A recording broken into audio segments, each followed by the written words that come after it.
Okay, next hormone is about gibberellin. Okay. So normally gibberellin will be the site production is in the apical bud and also root, young leaf and developing seeds. So there are many site production apical bud. So this apical bud, and then not only apical bud, root, and then young leaf and also developing seed are the primary site of the production.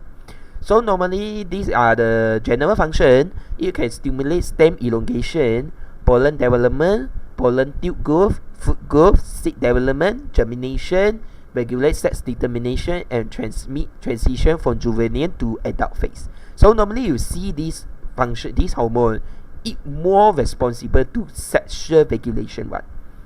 Stem elongation is not, but pollen development, pollen tube growth, fruit growth, seed development, all of these are involved in sexual reproduction.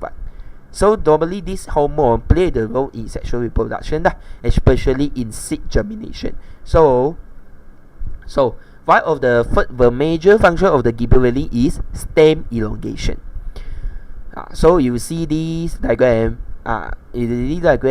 So this one is no gibberellin. This one we use gibberellin. So are best known for stimulating stem and leaf growth by enhancing cell elongation and cell division.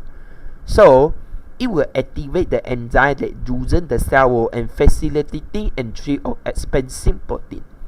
So normally, if you compare to auxin also play the role in cell elongation.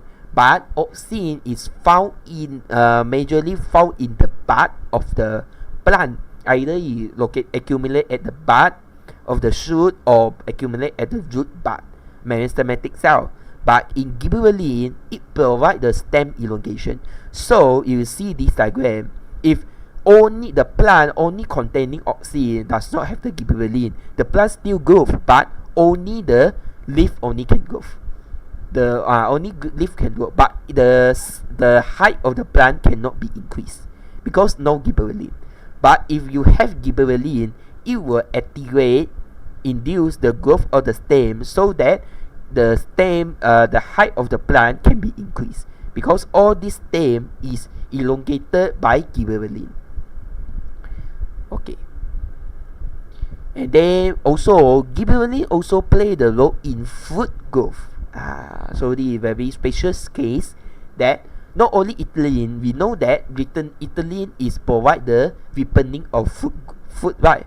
But gibberellin is provide fruit growth.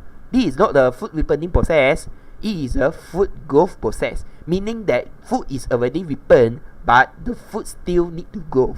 So gibberellin play this role.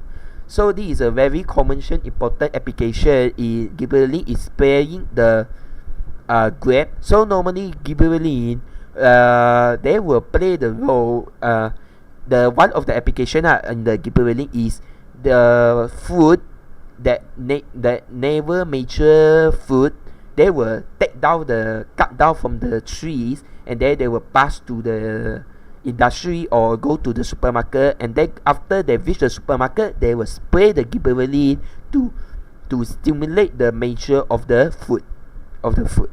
So yeah, so this is one of the application that you need to know. And then the gibberellin also make the internal of the grape bunch elongate.